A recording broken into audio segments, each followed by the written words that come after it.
Hello everyone, मैं doctor प्रगति गुप्ता और आज इस वीडियो में हम बात करने वाले हैं 5 ऐसे वार्निंग साइंस के बारे में जो आपकी बॉडी दे रही होती है जब किडनी फेलियर की तरफ आप बढ़ रहे होते हैं।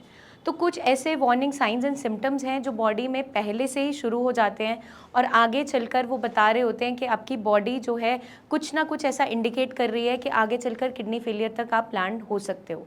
तो सबसे पहला जो आपका साइन है वो है जनरलाइज स्वेलिंग। स्वेलिंग कहीं पे भी आपको देखने को मिल सकती है। आइज़ के ऊपर स्वेलिंग मिल सकती है, आइज़ के नीचे ये आई बैग्स बन जाते हैं, वहाँ पर सूजन मिल सकती है। एंकल्स के राउंड स्वेलिंग मिल सकती है, लेग्स बहुत ज़्यादा स्वोलन मिल सकती है। अगर ये जनरलाइज्ड एडीमा बहुत लंबे टाइम तक आपकी बॉडी में बन रहा है तो आपको सावधान होना है और कुछ टेस्ट ज़रूर करवाने हैं जो मैं आपको इस वीडियो के एंड में बताऊंगी, क्योंकि कई सारे रीजंस होते हैं जिसकी वजह से स्वेलिंग बॉडी में देखने को मिल सकती है। तो उसके बारे में आपको जानना समझना ज़रूरी है, क्योंकि किडनी फेलियर का जो first warning sign and symptom है वो स्वेलिंग है। सेकंड हो जाता है आपका अगर यूरिन में चेंजेस आने स्टार्ट हो गए हैं, मतलब यूरिनेशन के डिफरेंट चेंजेस देखने को मिल सकते हैं। या तो यूरिन के अंदर ब्लड आ रहा है, या यूरिन बहुत ज़्यादा फ्रॉथी आ रहा है, या पेशाब रुक रुक के बार बार आ रहा है। फ्रीक्वेंसी में चेंजेस हो सकते हैं, उसके कलर में चेंजेस हो सकते हैं। कई बार बहुत ज़्यादा बर्निंग मिक्सचुरेशन होती है, बहुत जलन के साथ आता है। तो ये सारे के सारे लक्षण ही वार्निंग साइंस हैं। इनको आपको नज़रअंदाज नहीं करना है और इस पर खास ध्यान देना है, क्योंकि अर्ली स्टेज में यही चेंजेस देखने को मिलते हैं। अगर आपके यूरिन में झाग बहुत ज़्यादा जा रहा है तो इसका मतलब होता है प्रोटीन का लीकेज हो रहा है यूरिन के रास्ते, और वो एक early warning sign and symptom है आपका किडनी फेलियर का। तो वो हर एक स्टेज में देखने को मिल जाता है, लेकिन जो शुरुआत हो रही होती है वो इस साइन के साथ हो रही होती है। थर्ड आपका आ जाता है लॉस ऑफ एपेटाइट, मतलब भूख बहुत कम लग रही है या ख़त्म सी ही हो गई है। तो अचानक से अगर किसी को भी ये लक्षण आते हैं तो वो इसको लाइटली में ले रहा होता है कि अभी गर्मी है या मौसम चेंज हो रहा है तो भूख नहीं लग रही, या मे बी कुछ हैवी खा लिया था तो अभी खाना नहीं खा पा रहे।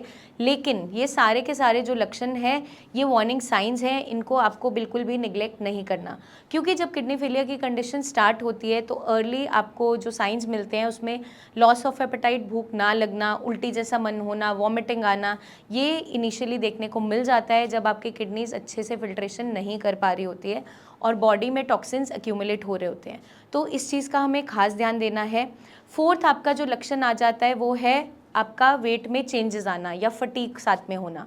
वेट एकदम अचानक से ड्रास्टिकली अगर गिर गया है, थकावट बहुत ज़्यादा बन रही है, तो वो भी एक साइन हो सकता है आपका किडनी फेलियर का, क्योंकि अगर यूरिन के रास्ते प्रोटीन लीकेज बहुत प्रोफ्यूज़ हो रही है, बहुत ज़्यादा लीकेज हो रही है, तो उस कंडीशन में ड्रास्टिक वेट लॉस, जैसे कि पेशेंट में मैंने ये भी देखा है कि 2-4 महीने में ही 10 किलो 12 किलो लॉस होना, वो एक नॉर्मल सिम्टम नहीं होता, वो एक अलार्मिंग साइन है कि आगे चलकर आपके कोई ना कोई जो वाइटल ऑर्गन्स हैं वो सफ़र कर रहे होते हैं। लास्ट आपका जो सिम्टम है वो है अनीमिया। अगर आपका हीमोग्लोबिन कॉन्टिन्यूसली फॉल कर रहा है, बहुत लंबे समय से आपका हीमोग्लोबिन बहुत कम है, तो वो भी एक साइन हो सकता है कि आपके अंदर बॉडी में कुछ ना कुछ वाइटल ऑर्गन्स के साथ गड़बड़ चल रहा है। बहुत सी ऐसी कंडीशंस हैं जिसमें लो हीमोग्लोबिन देखने को मिल जाता है, लेकिन किडनी फेलियर भी उनमें से एक कंडीशन है। तो डिफरेंट जो ये साइंस एंड सिम्टम्स हैं ये बहुत सी कंडीशंस के साथ एसोसिएटेड हो सकते हैं।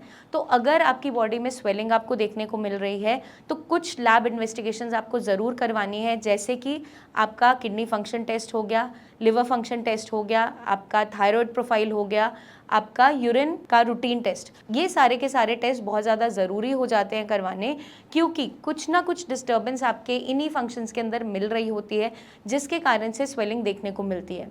अगर आपकी बॉडी में टोटल प्रोटीन एल्बुमिन कम है तो भी सूजन देखने को मिलेगा, हीमोग्लोबिन कम है तो भी स्वेलिंग देखने को मिलेगा। लेकिन अगर हम किडनी फंक्शन टेस्ट करवा लेते हैं, उसमें कुछ भी डीरेंज नहीं आ रहा, फिर भी यूरिन रूटीन के अंदर प्रोटीन लॉस मिल रहा है, तो ये early warning sign and symptom है आपका कि आप किडनी डिजीज़ की तरफ जा रहे हैं। अब जिन भी पेशेंट को भूख नहीं लग रही होती है, कम लग रही है, थकावट बहुत ज़्यादा लग रही है, उनको अपना कंप्लीट ब्लड काउंट और अपना लिवर फंक्शन टेस्ट ज़रूर करवाना है, क्योंकि कुछ ना कुछ डिस्टर्बेंस हमें इसके अंदर देखने को मिल सकती है। और अपना किडनी फंक्शन टेस्ट और यूरिन रूटीन तो ज़रूर करवाना ही है। जिन पेशेंट्स में ड्रास्टिक वेट लॉस लंबे समय तक देखने को मिल गया है या अचानक से मिला है, उनके अंदर आपको HbA1c ज़रूर करवाना है, अपना 3 महीने का ब्लड शुगर ज़रूर असेस करना है, fasting blood sugar, post prandial जो खाना खाने के 1.5 घंटे बाद करवाया जाता है, ये भी असेस करना है। साथ के साथ हम kidney function test, liver function test, urine routine ज़रूर करवाएंगे, क्योंकि कुछ ना कुछ डिस्टर्बेंस हमें उसके अंदर भी देखने को मिल जाती है। अब इचिंग के साथ क्या एसोसिएटेड हो सकता है, या तो आपके लिवर फंक्शंस डीरेंज हो रहे हैं तब भी ऐसा देखने को मिलता है, या किडनी फंक्शंस में कोई ना कोई कमी आ रही है तब भी देखने को मिल सकता है। तो अगर किसी की बॉडी में प्रोफ्यूज इचिंग हो रही है, बहुत सी आपने दवाइयाँ खा ली, डॉक्टर को दिखा लिया, फिर भी ठीक नहीं हो रहा, तो अपना लिवर फंक्शन टेस्ट और अपना किडनी फंक्शन टेस्ट ज़रूर करवाएं, क्योंकि इसके अंदर कुछ ना कुछ हमें डीरेंज मिल जाता है। और अगर आपकी बॉडी में कॉन्टिन्यूस ये सारे लक्षण बन रहे हैं तो जल्द से जल्द अपने नियर बाय फिजिशियन से मिलें। जो भी और भी टेस्ट अगर वो एडवाइस करवाते हैं या करते हैं वो आपको ज़रूर करवाने हैं, ताकि आप अर्ली स्टेज पे ही डायग्नोसिस तक पहुंच जाएं और आपकी तकलीफ़ आगे जाकर ना बढ़े। तो मैं उम्मीद करती हूँ ये वीडियो आपको मदद करेगी जानने में, समझने में कि ये जो early warning science and symptoms है इनको इग्नोर नहीं करना, क्योंकि ये छोटे छोटे लक्षण ही आगे चलकर बड़ी बीमारी तक आपको लेकर जा रहे होते हैं। आपकी बॉडी इंडिकेशन दे रही होती है जिसको समय से समझना ज़रूरी है। अगर आप टाइमली समझ जाते हैं, इसका डायग्नोसिस बन जाता है, तो आगे चलकर आपकी बीमारी जो बढ़ रही होती है वो रुकने लग जाती है और उतनी कॉम्प्लिकेशंस नहीं देती। जल्दी हम आपसे फिर मिलेंगे, तब तक के लिए अपना ध्यान रखिएगा एंड टेक केयर।